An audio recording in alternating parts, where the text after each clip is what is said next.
Everyone, welcome to my YouTube channel construct study point पे आपका हार्दिक अभिनंदन है। हमने जो है आपको पता ही है सॉल्वेंट सिस्टम कंसेप्ट मैंने यहाँ पे लिखा हुआ है, आपको दिख ही रहा होगा स्क्रीन पे। ठीक है, ये आपका जो है जो एसिड बेस वाला जो चैप्टर है, चैप्टर 2 है, उसका जो है टॉपिक है। इससे जो पहला टॉपिक है लक्स फ्लड वाला वो मैं अपलोड कर चुकी हूँ, आज हम ये डिस्कस करेंगे। देखिए, इसे जो है कैडियाल्से कंसेप्ट के नाम से भी जाना जाता है, जो कि 1928 में जो है ये आया था।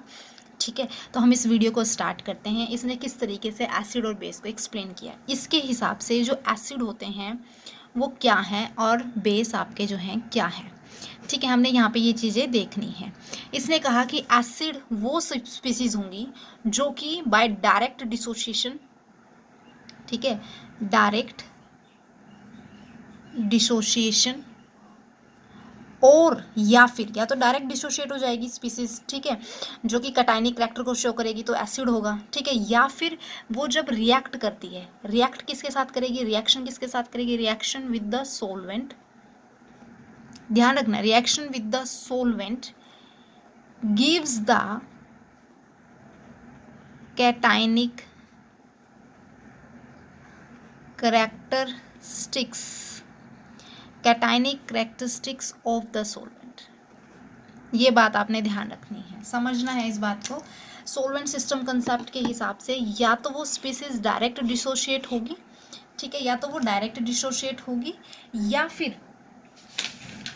फिर क्या होगा, रिएक्ट करेगी विद द सोलवेंट, सोलवेंट के साथ वो रिएक्ट करेगी और कैटायनिक करैक्टरिस्टिक्स को शो करेगी। किसको शो करेगी, कैटायनिक मतलब प्लस, कैटायनिक मतलब प्लस स्पीसीज जो बनाएगी, that is acid.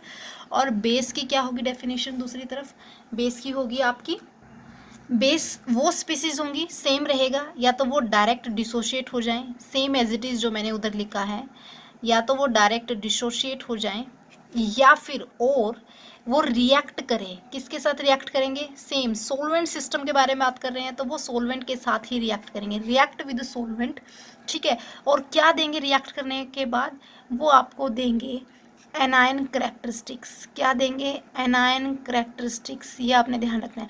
Anion characteristics of the solvent, anion characteristics of the solvent, जो कि क्या दे आपको, एनायनिक स्पीसीज दे, मतलब negative species they, that is a base. इसने ये कहा था, ये दो चीज़ें हैं, ध्यान रखना। जैसे हम लेते हैं एग्जाम्पल ले लो, जैसे कि वाटर है, वाटर जब देखो डिसोशिएट कर रहा है तो वो H positive plus OH negative ion बना रहा है। तो ये जो H पॉजिटिव है दैट इज ए कैटायन और that is a anion, that is cation, that is anion. That means ये कैटायनिक प्रॉपर्टी को शो कर रहा है, कैटायनिक करैक्टर को शो कर रहा है, और ये एनायनिक करैक्टर को शो कर रहा है, राइट। तो क्या हुआ, ये कैटायनिक करैक्टर को शो करने की वजह से H पॉजिटिव कैसा है, these are acidic in nature, and OH कैसा है, these are basic in nature, these are basic in nature. समझ में आया आपको, बात क्लियर हुआ। ठीक है, यहाँ पे सिर्फ ये समझना है, ठीक है। इसके रिगार्डिंग वैसे एग्जाम में कोई क्वेश्चन आता नहीं है, बट आपको पता होना चाहिए क्योंकि ये आपके सिलेबस का टॉपिक है। जैसे कि हमने क्या लिया, एसिटिक एसिड लिया, हमने क्या लिया, एसिटिक एसिड लिया। एसिटिक एसिड जब डिसोशिएट करता है then formation of CH3OOH2 positive, ठीक है, प्लस CH3COO नेगेटिव। इसने ये बनाया, इसने क्या किया, ये बनाया।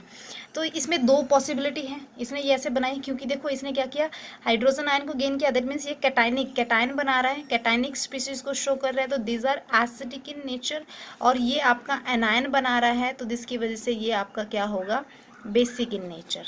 ठीक है, जहन में आ रहा होगा कि ये हो कैसे रहा है। देखिए, जैसे कि अब इसको इस तरीके से देखो, एसिटिक एसिड है, ठीक है, एसिटिक एसिड में यदि आप वाटर डाल दो, ठीक है, आपने जैसे कि क्या करते हैं, वाटर को मिक्स कर रहे हो, वैसे देखो तो क्या हुआ, CH3COO, क्या हुआ, COOH किसे कहते हैं कि 2 पॉजिटिव, ये बन गया, प्लस में यहाँ पे क्या बनेगा, OH नेगेटिव, ये हो गया।